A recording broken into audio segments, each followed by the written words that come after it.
Hi guys, welcome to virtual learning class. तो last lecture में हम लोग रिप्रोडक्टिव हेल्थ का इंट्रोडक्शन देख चुके थे और आज स्टार्ट करेंगे population stabilisation and birth control. ठीक है, पॉपुलेशन होता क्या है?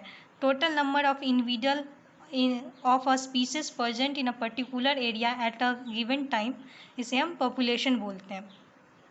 और पॉपुलेशन एक्सप्लोजन क्या होता है? कम टाइम में ही अचानक से पॉपुलेशन बहुत ज़्यादा बढ़ जाता है, उसे हम क्या बोलते हैं? पॉपुलेशन एक्सप्लोजन बोलते हैं। वर्ल्ड का जो पॉपुलेशन है बच्चों, वो 2 मिलियन था 1900 में।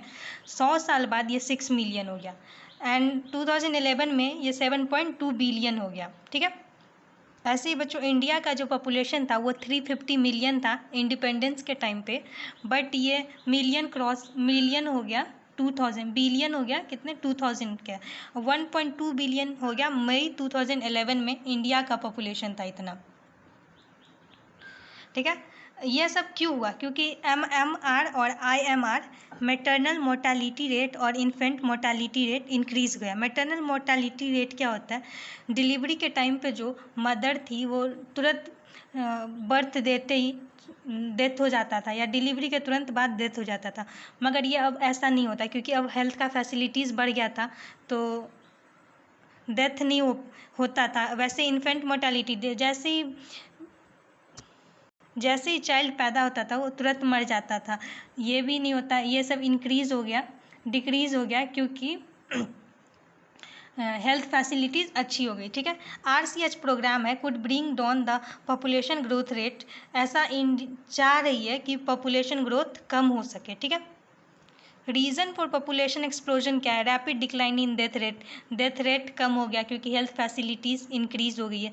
Maternal mortality rate and infant mortality rate increase हो गया। ठीक है, और जो पॉपुलेशन एक्सप्लोजन है इसका कॉन्सिक्वेंसेस क्या होता है? पॉवर्टी, अनएम्प्लॉयमेंट, फूड सप्लाई नहीं मिलता, पॉल्यूशन ज़्यादा से ज़्यादा फैल रही है। पॉपुलेशन एक्सप्लोजन हो रहा है तो पॉपुलेशन कंट्रोल करने के भी कुछ मेथड है, देख लेते हैं। पहला कि एडुकेट किया जाए लोगों को कि फैमिली प्लानिंग करो, कम से कम बच्चे करो ताकि अच्छे से रह सके, एम्प्लॉयमेंट मिल सके, खाना मिल सके। दूसरा है कि मैरिज एज को बढ़ा दिया। जैसे इंडिया में अभी फीमेल का मैरिज एज 18 है और मेल का 21 है, तो इसको और इंक्रीज़ कर दिया गया। फैमिली प्लानिंग जैसे बताया था, हम दो हमारे दो, we two and our two. Method to prevent unwanted pregnancy, contraceptive method है जिसमें कॉन्ट्रासेप्टिक मेथड क्या है? जिसमें यूज़र फ्रेंडली है, इजीली अवेलेबल है एंड इफ़ेक्टिव होना चाहिए, रिवर्सिबल होना चाहिए और कम से कम साइड इफ़ेक्ट होना चाहिए। और सबसे ज़रूरी चीज़ कि सेक्सुअल डिज़ायर और सेक्सुअल एक्ट में इंटरफेयर नहीं करना चाहिए। ठीक है, कॉन्ट्रासेप्टिक मेथड का पहला है नेचुरल या ट्रेडिशनल मेथड बोलते हैं, जिसमें पीरियोडिक सब्सटेंसेस। दूसरा है withdrawal coitus interruptions and lactation एमोनोरिया।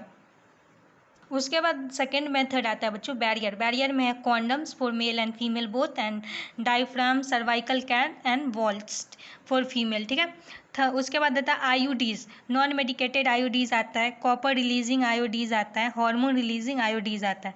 फिर आता है pills, daily pills, Mala D मालन एंड थर्ड है सहेली।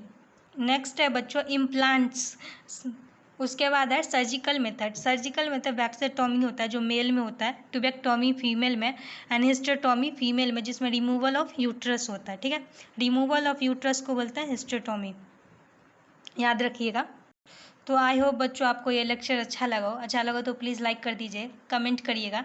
नेक्स्ट लेक्चर में हम डिटेल में पढ़ेंगे सारे मेथड्स। ठीक है, थैंक यू।